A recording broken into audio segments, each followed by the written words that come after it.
आज देखो, आज हम चैप्टर स्टार्ट करते हैं, नया चैप्टर, बहुत इम्पोर्टेंट चैप्टर है, ठीक है। इसलिए इस चैप्टर में कोई बच्चा मिस नहीं होना चाहिए। जब तक ये चैप्टर कंप्लीट ना हो तब तक कोई भी बच्चा मिस नहीं होना चाहिए, ठीक है। ये बड़ी क्लासों के पॉइंट ऑफ व्यू से ये चैप्टर बहुत इम्पोर्टेंट है। इसमें ऐसी छोटी छोटी कंसेप्ट हैं, ठीक है, जो हमारे आगे आने वाली क्लासों के अंदर काम आएंगे, ठीक है। हाँ, तो इस चैप्टर के अंदर जो हमारा चैप्टर है उसका नाम है एटम्स एंड मॉलिक्यूल्स, ठीक है। इस चैप्टर का नाम क्या है? Atoms and molecules. यहाँ पे सबसे पहले हम एटम्स के बारे में पढ़ेंगे कि एटम्स होता क्या है, ठीक है। फादर ऑफ एटम्स कौन है और एटम्स को सबसे पहले किसने डिस्कवर किया था, ठीक है। उसके बाद हम यहाँ पे कुछ लॉज पढ़ेंगे, लॉ ऑफ केमिकल कॉम्बिनेशन, ठीक है। लॉ ऑफ केमिकल कॉम्बिनेशन के अंदर 2 रूल्स हैं, ठीक है। एक तो मास कंजर्वेशन का है, एक फिक्स प्रोपोर्शन का है, ठीक है। तो यहाँ पे उन सबको, उसके बाद जैसे जैसे आगे चैप्टर बढ़ता जाएगा वैसे वैसे चैप्टर के इम्पोर्टेंस बढ़ती जाएगी, ठीक है। हम इस चैप्टर के अंदर जैसे मोल कंसेप्ट के बारे में पढ़ेंगे कि मोल्स कंसेप्ट क्या होती है, ठीक है।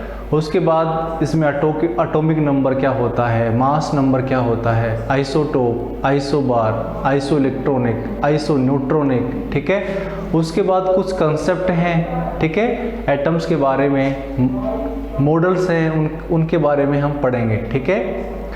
तो ये चैप्टर बहुत इम्पोर्टेंट है केमिस्ट्री के टर्म से, ठीक है। तो यहाँ, और उसके बाद कुछ यहाँ पे आयंस पढ़ेंगे हम, ठीक है, monoatomic ions, biatomic ions, polyatomic ions. उसके बाद जब हम किसी का फॉर्मूला लिखते हैं, केमिकल फॉर्मूला लिखते हैं, तो उसके अंदर उस सिंबल्स, उसकी वैलेंसी, उसका केमिकल फॉर्मूला हम कैसे बनाते हैं, ठीक है, वो सारी चीज़ें हम इस चैप्टर के अंदर पढ़ने वाले हैं, ठीक है। इसलिए बने रहें जब तक ये चैप्टर कंप्लीट ना हो। धीरे धीरे हम रोज क्लास के अंदर इसके अंदर कुछ ना कुछ पढ़ेंगे, ठीक है। तो इसलिए अपना जो फोकस है पूरा स्टडी पे रखना, ठीक है। हाँ, सबसे पहले इस चैप्टर का नाम लिखते हैं। इस चैप्टर का नाम है एटम्स एंड मॉलिक्यूल्स, ठीक है। सबसे पहले हम इस चैप्टर का नाम लिखते हैं जिसका नाम है atoms and molecules.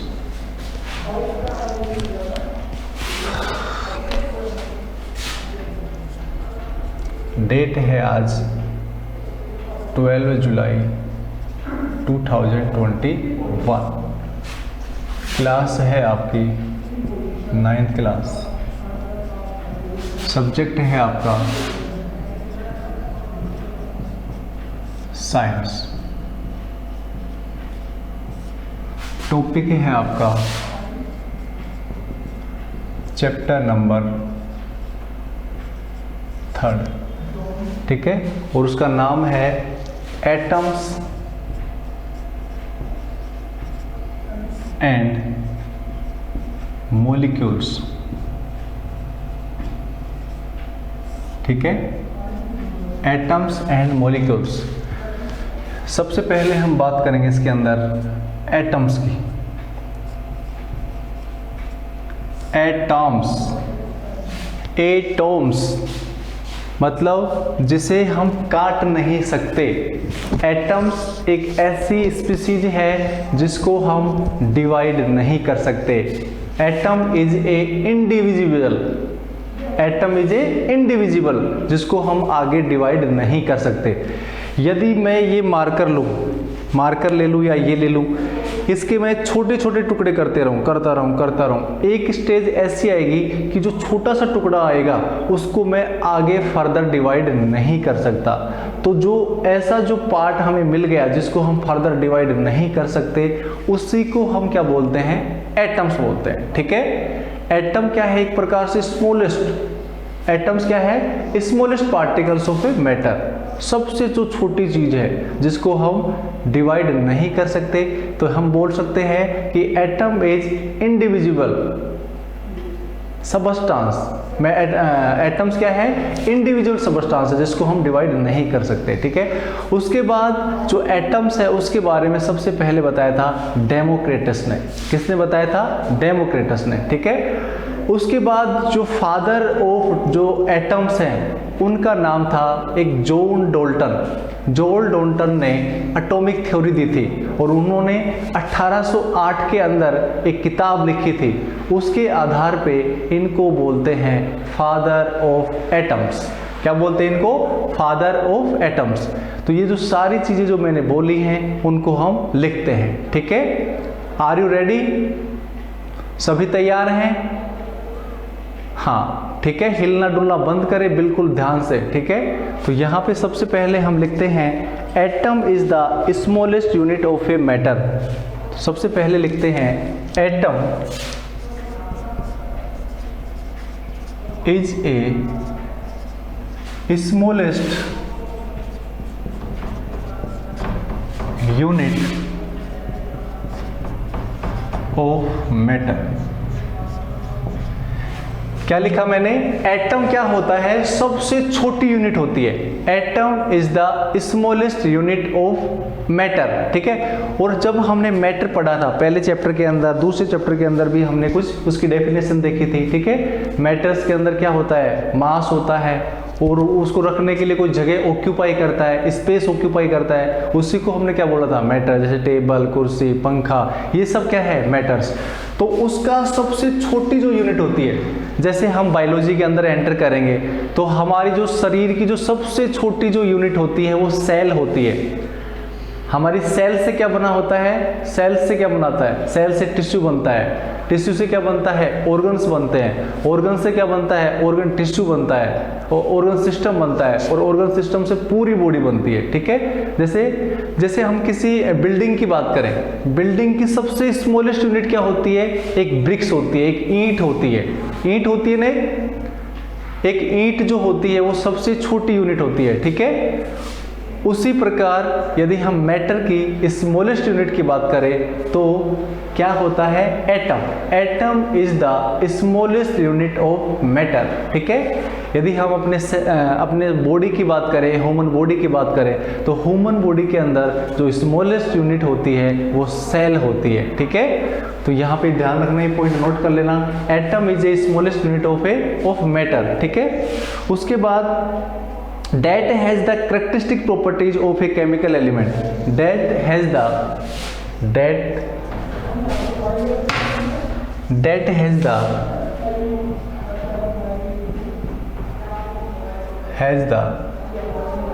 characteristics properties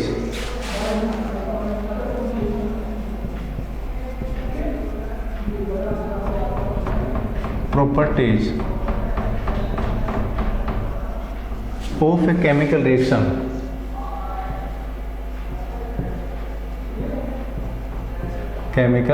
reaction,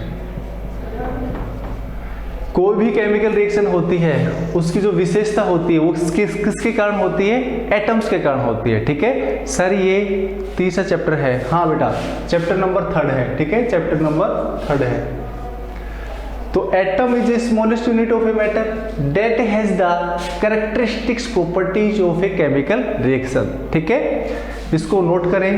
उसके बाद जो दूसरा लिख रखा है इसकी definition, the atom is the basic building block of chemistry. दूसरी डेफिनेशन है the atom is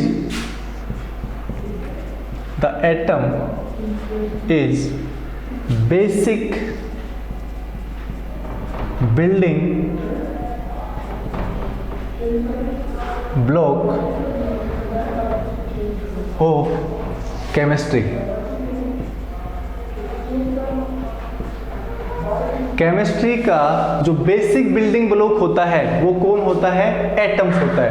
next definition और दे रखी है इसके अंदर, atom are individual particle of matter. तीसरी डेफिनेशन है एटम इज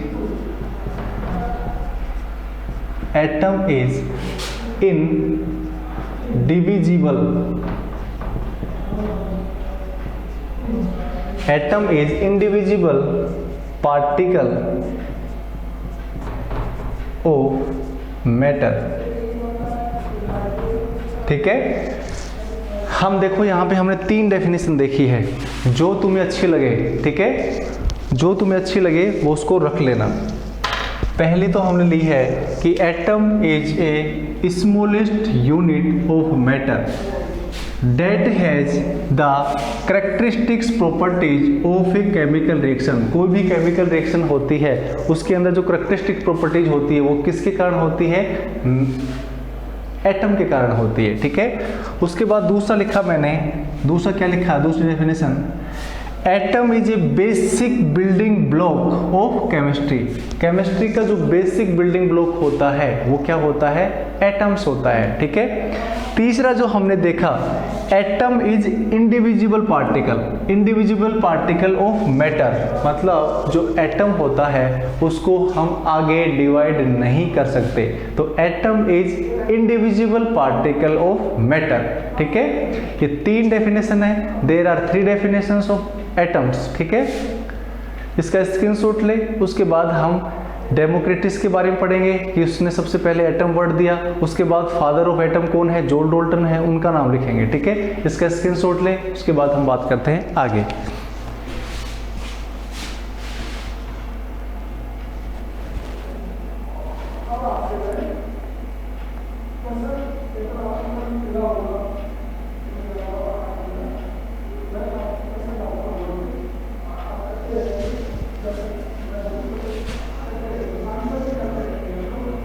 सभी ने स्क्रीनशॉट ले लिया क्या?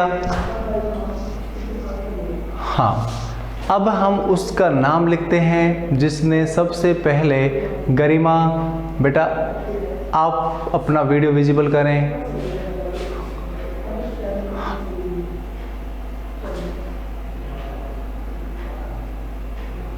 हाँ हाँ, अब हम बात करते हैं डेमोक्रेटिस। इसी के अंदर नीचे लिख रहे हैं, ठीक है, एटम्स के अंदर ही।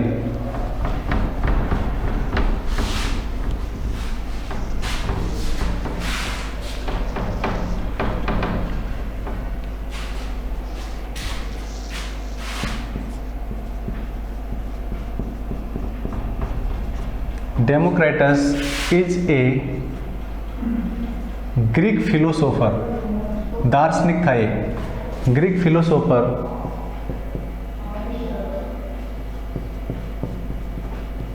ठीक है। कैसे? डेमोक्रेटिस क्या था? एक ग्रीक फिलोसोफर था। ठीक है, who was the first person, who was the first person to use term of atom. Atom जो टर्म सबसे पहले यूज में लिया था वो किसने यूज में लिया था? डेमोक्रेटिस ने यूज में लिया था। ठीक है, तो Democritus is a Greek philosopher who was the first to use term of atom. जो टर्म्स, जो एटम्स का जो टर्म्स यूज में लिया था वो किसने लिया था? ग्रीक फिलोसोफर थे डेमोक्रेटिस। ठीक है, उसके बाद हम बात करते हैं John Dalton.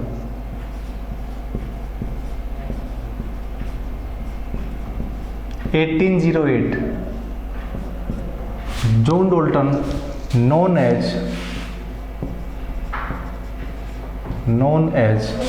Father of atoms.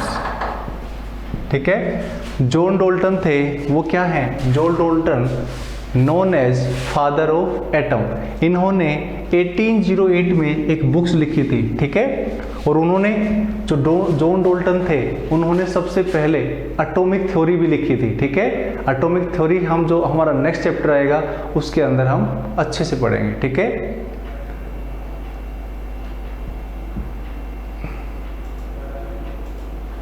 हाँ, सभी इसका स्क्रीनशॉट ले, उसके बाद हम बात करते हैं आगे।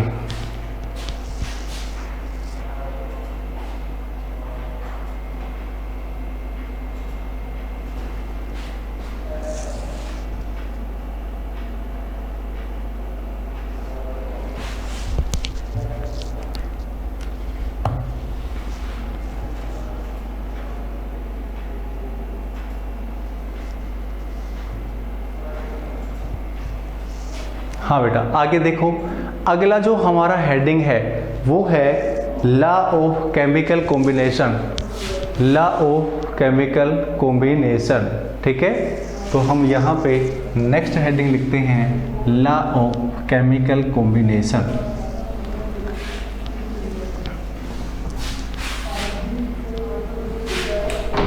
यस बेटा, हेडिंग लिखते हैं यहाँ पे हम laws of chemical combination.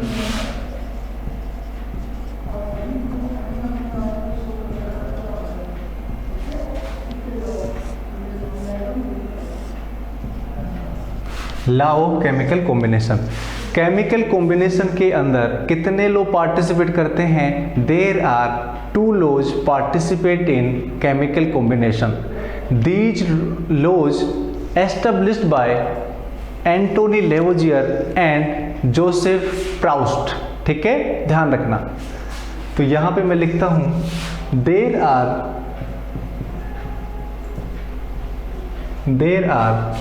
2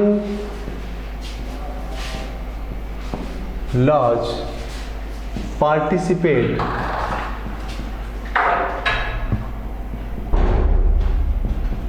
there are 2 laws participate in law of chemical combination, law of chemical combination,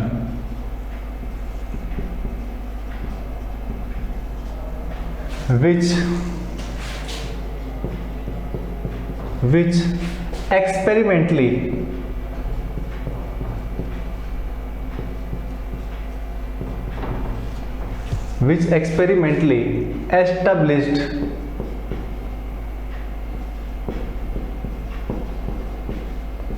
established by Anthony Lavoisier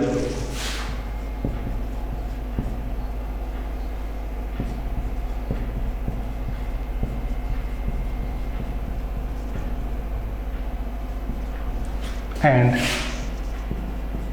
दूसरे जो वैज्ञानिक थे उनका नाम था प्राउस्ट। ठीक है, पूरा नाम था उनका Joseph L Proust, Joseph L Proust. तो यहाँ पे ध्यान देना कि कितने लॉज पार्टिसिपेट करते हैं केमिकल कॉम्बिनेशन के अंदर।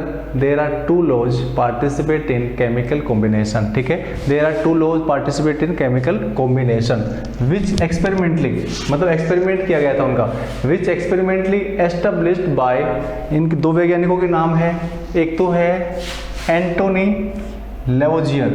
मैंने बताया था जो एंटोनी जो लेवोजियर हैं वो क्या है? फादर ऑफ केमिस्ट्री भी है। ठीक है, फादर ऑफ केमिस्ट्री भी हैं। तो Antoine Lavoisier and Joseph L Proust. ठीक है, इन्होंने जो नियम दिया था वो लॉ ऑफ मास कंजर्वेशन का दिया था, और इन्होंने जो दिया था वो लॉ ऑफ डेफिनेट प्रोपोर्शन का दिया था। ठीक है, law of definite proportion rules या laws given by Joseph L Proust and law of mass conservation given by Antoine Lavoisier. ठीक है,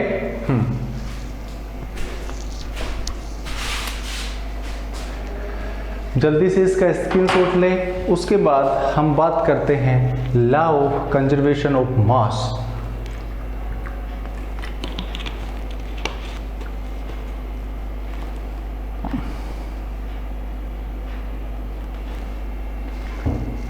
एंटोनी लेवोजियर याद रख लेना, ये तो बहुत नाम बड़ा हो गया, एंटोनी लॉरेंट डी लेवोजियर। ठीक है, प्रियांशी टेलर ने लिखा है Antoine Laurent de Lavoisier. Antoine Lavoisier ही याद रख लेना। ठीक है, हाँ हाँ बेटा, आगे आगे देखो। अब है इसमें सबसे पहले हम बात करते हैं law of conservation of mass. Law of conservation of mass.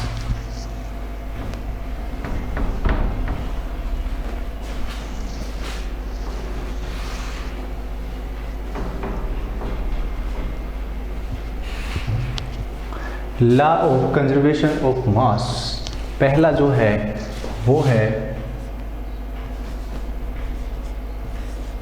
Law of conservation of मास।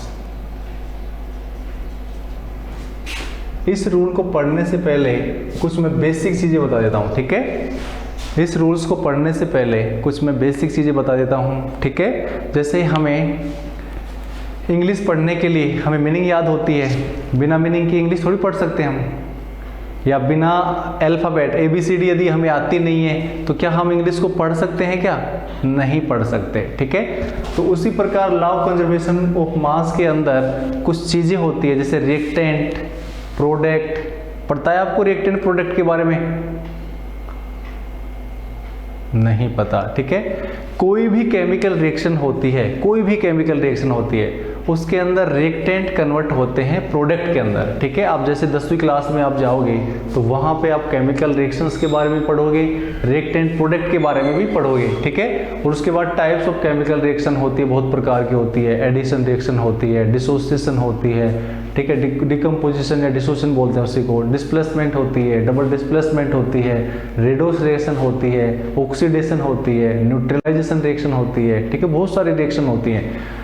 तो वहाँ पे कोई भी केमिकल रिएक्शन होती है, उसमें जो रिएक्टेंट होता है वो कन्वर्ट होता है प्रोडक्ट के अंदर, ठीक है। रिएक्टेंट किस में कन्वर्ट होता है? प्रोडक्ट के अंदर।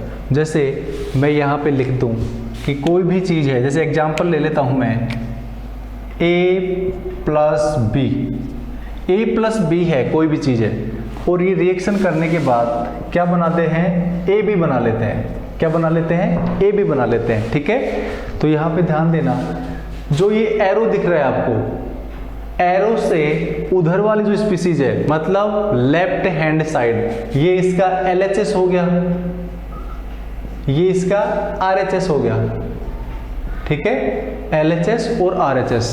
LHS का मतलब हो गया लेफ्ट हैंड स्पीसीज और RHS का मतलब हो गया राइट हैंड स्पीसीज। ये हम बोल सकते हैं लेफ्ट हैंड साइड या राइट हैंड साइड। तो लेफ्ट हैंड साइड जो चीज होती है उसको बोलते हैं हम रिएक्टेंट। क्या बोलते हैं उसको? रिएक्टेंट बोलते हैं। इसको बोलते हैं हम रिएक्टेंट्स, ठीक है। और इसको जो बना उसको बोलते हैं हम प्रोडक्ट, ठीक है। इसको हम क्या बोलते हैं? प्रोडक्ट। मतलब in a chemical reaction reactant convert into product. यदि मैं बोलूं, जैसे कोई एग्जांपल ले लूं, यहाँ पे एग्जांपल ले लूं, जैसे कार्बन है वो ऑक्सीजन से रिएक्शन करता है और क्या बना लेता है? CO2 बना लेता है, ठीक है। Carbon react with oxygen and formation of carbon dioxide. यहाँ पे ये कार्बन और ऑक्सीजन क्या है? रिएक्टेंट हैं। ये क्या है? रिएक्टेंट हैं, ठीक है। तो इनको बोलेंगे रिएक्टेंट। और CO2 है, इसको हम बोलेंगे प्रोडक्ट, ठीक है। इसको हम क्या बोलेंगे? प्रोडक्ट। तो इस एरो के जो लेफ्ट हैंड साइड जो स्पीसीज है उसको रिएक्टेंट बोलते हैं और इसको बोलते हैं प्रोडक्ट बोलते हैं, ठीक है। अब ये ध्यान रखना, law of mass conservation, law of conservation of मास या लॉ ऑफ मास कंजर्वेशन भी बोल सकते हैं। इसमें ध्यान रखना कि जैसे यहाँ पे जो स्पीसीज है और यहाँ पे जो स्पीसीज है, जैसे यहाँ पे मैंने बोला कि यहाँ पे जो स्पीसीज है उसका वजन कितना है? 2 kg है। तो जब वो प्रोडक्ट में बनता है तब भी उसका वजन कितना होता है? 2 kg ही होता है। कितना होता है? 2 kg। मतलब जो उसका मास होता है वो ना तो ज्यादा होता है ना कम होता है, ठीक है। तो इसका मतलब इसको बोल सकते हैं according to law of mass conservation mass can not be created and nor destroyed. मतलब जो मास होता है ना तो उसको नष्ट कर सकते ना उसको हम बना सकते, ठीक है बेटा।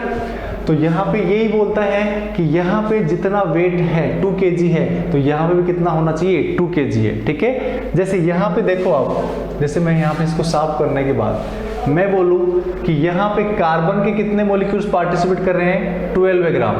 कितने कर रहे हैं? 12 ग्राम। और ऑक्सीजन के कितने कर रहे हैं यहाँ पे? ऑक्सीजन जैसे अब अभी जैसे क्लास हमारी आगे आगे होती जाएगी तो वैसे वैसे हम पढ़ेंगे क्या बोलते हैं इसको? Mass number. मास नंबर पढ़ेंगे और यहाँ पे एटम पढ़ेंगे। जैसे कार्बन का जो मास नंबर होता है वो 12 होता है, ऑक्सीजन का जो मास नंबर होता है वो 16 होता है। कितना होता है? 16 होता है। वैसे वैसे जैसे जैसे नाइट्रोजन का 14 होता है, ठीक है, वैसे हम पढ़ लेंगे, ठीक है। तो यहाँ पे हमें 2 का ही ध्यान रखना है इसमें। जैसे कार्बन का कितना होता है? 12 होता है। ऑक्सीजन का कितना होता है? 16। तो कार्बन का कितना हो गया? 12 ग्राम। एक ऑक्सीजन का कितना होता है? 16। 2 ऑक्सीजन का कितना हो गया?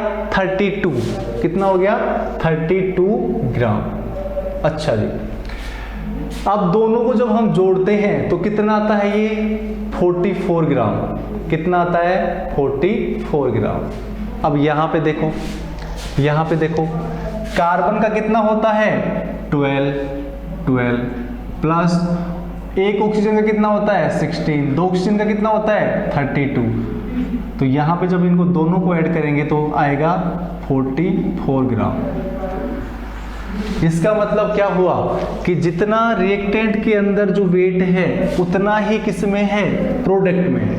तो ऐसे रिएक्शन, ऐसे रूल्स को बोलते हैं लॉ ऑफ मास कंजर्वेशन। सभी के समझ में आया क्या? ऐसा कोई बच्चा जिसके समझ में नहीं आया हो? हाँ, वेरी गुड बेटा, ठीक है। अब ये जो हमने जो सीखा है उसको हम लिख लेते हैं, ठीक है। ये जो हमने सीखा है उसको लिख लेते हैं, ठीक है। तो यहाँ पे मैं इसको साफ करता हूँ। तो तुम्हें तो यही ध्यान रखना है कि रिएक्टेंट मतलब लॉ ऑफ मास कंजर्वेशन में क्या होता है? Weight of reactant is equal to weight of product. मतलब इस वाले रूल्स के अंदर, लॉ के अंदर जो वेट रिएक्टेंट का होता है उतना ही वेट किसका होता है? प्रोडक्ट का होता है, ठीक है। ये बैलेंस होता है। क्या होता है? ये बैलेंस होता है, ठीक है। अब मैं इसको एक बार स्क्रीनशॉट ले लो ताकि तुम्हें पता चल जाए, ठीक है। उसके बाद इसको लिख लेते हैं हम।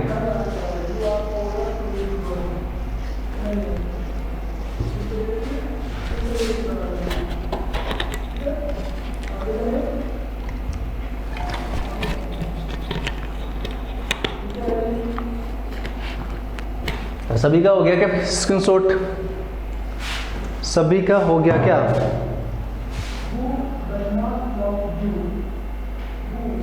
तो यहां पे देखो लिख लेते हैं during a chemical reaction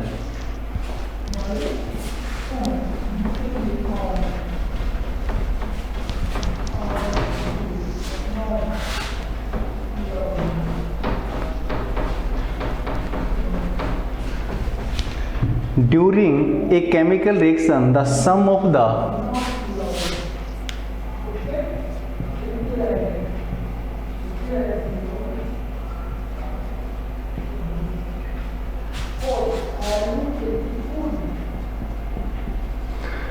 during a chemical reaction the sum of the masses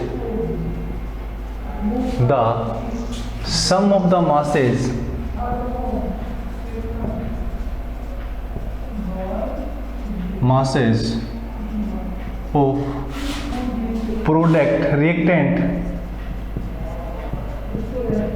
and product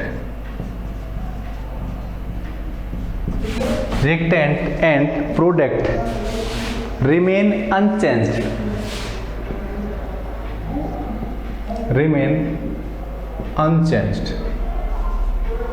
ध्यान से देखो, वही बातें बोल रहा है जो मैंने भी बताई थी कि जब भी कोई केमिकल रिएक्शन होती है, जब भी कोई केमिकल, ड्यूरिंग का मतलब दौरान, केमिकल रिएक्शन के दौरान द सम का मतलब होता है जोड़, सम का मतलब क्या होता है? जोड़, ऐड करना।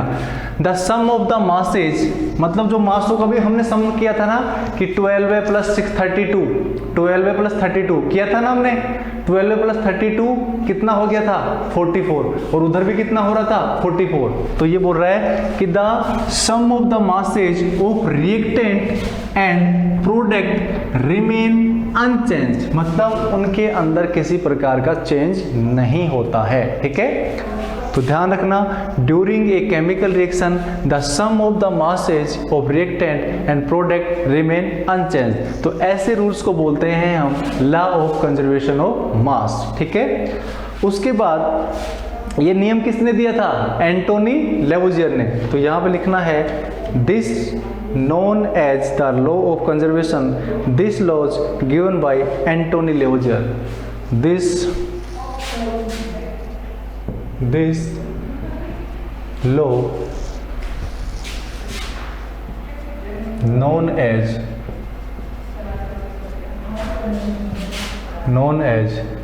law of conservation of mass. ठीक है, this laws is given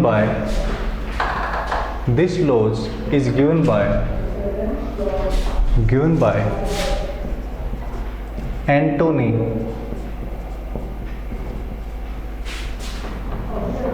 Lavoisier. ठीक है, ये रूल किसके द्वारा दिया गया था? एंटोनी लेवोजियर के द्वारा दिया गया था। ठीक है, इसकी दूसरी डेफिनेशन क्या है? मास can neither be created NOR destroyed. Mass can neither be created nor destroyed in a chemical reaction.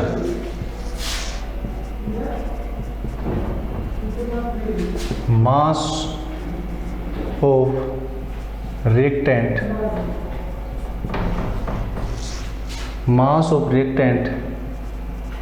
and product remain unchanged. ठीक है, चाहे तो आप ये डेफिनेशन बोल सकते हो, चाहे तो आप ये डेफिनेशन बोल सकते हो। ठीक है, during a chemical reaction the sum of the masses of reactant and product remain unchanged. This law given known as law of conservation of mass. This law is given by Antoine Lavoisier. ठीक है, या हम बोल सकते हैं मास, क्या बोल सकते हैं? मास कैन नाइदर बी क्रिएटेड। आपने कंजक्शन पढ़े हैं ना, not only but also, neither NOR, either और, ये सब है ना। तो ये ऐसे ही है, नाइदर का मतलब ना तो क्रिएट कर सकते और ना तो उसको डिस्ट्रॉय कर सकते, नष्ट कर सकते हैं। In a chemical reaction mass of reactant and product remain unchange, मतलब अनचेंज रहता है। ठीक है, तो ऐसे चाहे तो आप यहाँ से लेके यहाँ तक याद कर सकते हो, चाहे तो आप यहाँ से लेके और यहाँ तक इसको याद कर सकते हो, लेकिन ये वैज्ञानिक का नाम जरूर याद रखना है, चाहे ये वाला लिखो चाहे ये वाला लिखो। ठीक है, एंटोनी लेवोजियर। ठीक है, हाँ, इसका स्क्रीनशॉट ले, उसके बाद हम बात करते हैं आगे।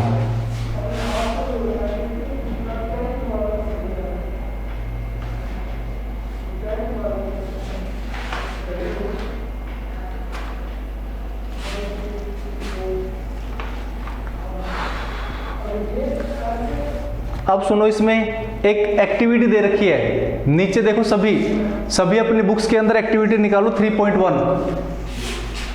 सभी अपनी बुक्स के अंदर एक्टिविटी निकालो 3.1। निकाली सभी ने? जब चैप्टर स्टार्ट होता है वहीं पे है एक्टिविटी। ठीक है, जब चैप्टर स्टार्ट होता है वहीं पे है एक्टिविटी। उसमें क्या दे रखा है? एक डायग्राम बना रखा है। ठीक है, एक डायग्राम बना रखा है, जैसे ऐसे एक डायग्राम बना रखा है। ठीक है, ऐसे एक डायग्राम बना रखा है और उसके अंदर केमिकल्स भर रखे हैं। ठीक है, और इसके अंदर एक इग्निशन ट्यूब डाल रखी है। क्या डाल रखी है? Ignition tube. ठीक है, और इसको यहां से क्या कर रखा है? बंद कर रखा है। ठीक है, अब इसमें क्या किया? इसमें भी कुछ केमिकल ले रखा है, और ये जो इग्निशन ट्यूब है ना, इसके अंदर भी कुछ केमिकल ले रखा है। अब हमने इसका वेट तोला, जैसे इसके अंदर वजन आया 1 किलो, कितना वजन आया 1 किलो। अब हमने क्या किया, ये जो था ना इसको हमने उल्ट दिया, ये जो इसका जो केमिकल था ये इसमें मिल गया, ये जो केमिकल था इस इग्निशन ट्यूब के अंदर वो इसके अंदर मिल गया।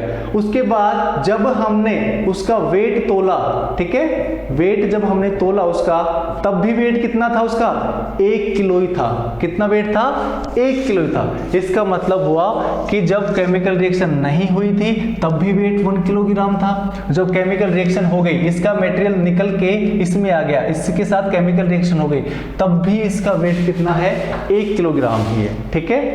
तो कहने का मतलब यहाँ पे भी मास चेंज नहीं हो रहा और यहाँ पे भी मास चेंज नहीं हो रहा, ठीक है। अब यहाँ पे देखो, एक तो जैसे इसको तो मान लिया, जैसे x मान लिया, ये जो दिख रही है ना आपको, इसको x मान लिया, और जो ये इग्निशन ट्यूब है इसको y मान लिया। अब इसमें दे रखा है कि x में हमने क्या क्या भरा और y में हमने क्या क्या भरा। समझ में आ रहा है सभी के? अरे इसमें आपको समझ में आ रहा है कि सभी को? हाँ, x में क्या भरा और y के अंदर क्या भरा, और उसके बाद उनको आपस में मिला दिया। मिलाने के बाद केमिकल रिएक्शन होगी, और केमिकल रिएक्शन होने के बाद किसी प्रकार के मास में कोई चेंज नहीं हुआ।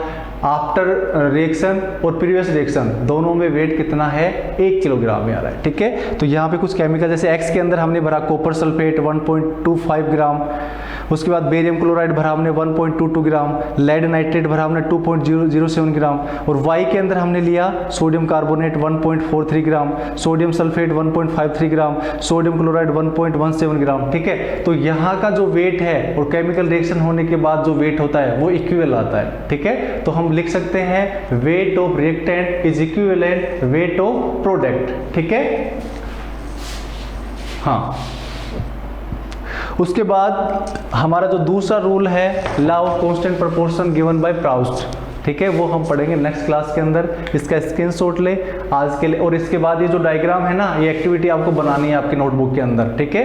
ये डायग्राम बनाना है और इसके अंदर जो जो लिया है वो आपको लिखना है, ठीक है। आज के लिए इतना ही, मिलते हैं नेक्स्ट क्लास में। Okay, bye bye.